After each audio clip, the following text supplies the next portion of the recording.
এবার শাকিব খানের কাছে প্রস্তাব পেলেন মৌসুমী মৌ। হ্যাবিয়র্স মেগাস্টার শাকিব খানের কাছ থেকে এবার প্রস্তাব পেলেন মৌসুমী মৌ। তো কি সেই প্রস্তাব পেলেন মৌসুমী মৌ, তো অবশ্যই আপনাদেরকে এই ভিডিওতে বলবো। লাইক দিয়ে সম্পূর্ণ ভিডিওটা দেখতে থাকেন, চ্যানেলে নতুন হলে সাবস্ক্রাইব করবেন। তো চলেন ভিডিওটা শুরু করা যাক। ভিউয়ার্স, আমি আপনাদেরকে বিস্তারিত বলি, আপনারা শোনেন। ঢালিউড মেগাস্টার শাকিব খান বছর 6 আগে জনপ্রিয় উপস্থাপিকা মৌসুমী মৌকে সিনেমায় আসার আহ্বান জানিয়েছিলেন। তবে সে সময় ইন্ডাস্ট্রিতে নতুন হওয়ায় একটু সময় নিয়েছিলেন মৌ। আরও একবার নায়কের কাছ থেকে বড় পর্দায় আসার প্রস্তাব পেলেন তিনি।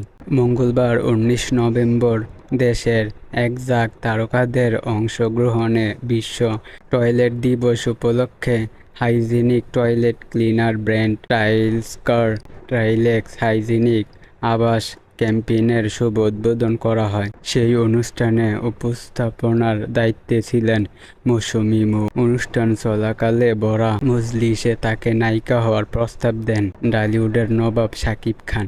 শাকিব খান বলেন, মৌ খুব ভালো উপস্থাপনা করে, অনেক সুন্দরভাবে সব কিছু প্রেজেন্ট করে। সে কেন সিনেমা করছে না? তার তো সিনেমা করা উচিত। আমি মৌকে বলবো, তুমি সিনেমাতে এসো, অনেক ভালো করবা। অনুষ্ঠান শেষে নায়িকা হওয়ার প্রস্তাবে নিজের অনুভূতি জানিয়ে মৌসুমী মৌ বলেন, শাকিব ভাই 2018 সালে একবার একটা অনুষ্ঠানে আমাকে সিনেমা করতে বলেছিলেন। তখন আমি অনেকটা নতুন ছিলাম, আমার এতটা অভিজ্ঞতা ছিল না। চেয়েছিলাম সময় নিয়ে সিনেমা সম্পর্কে জেনে বুঝতে তারপর আসবো। এখন আমাদের অনেক ভালো ভালো সিনেমা তৈরি হচ্ছে, সুযোগ পেলে অবশ্যই সাকিব ভাইয়ের সাথে কাজ করব। এখন আমাদের অনেক ভালো প্রায় 1 দশকের শোবিজ ক্যারিয়ার মৌসুমী মৌয়ের।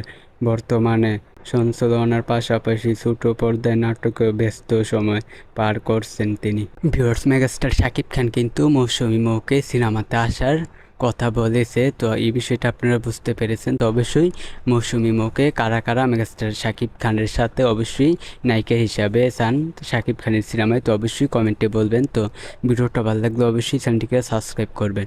আজকের ভিডিও এই পর্যন্ত, পরের ভিডিওর জন্য সবাই অপেক্ষা করতে থাকেন।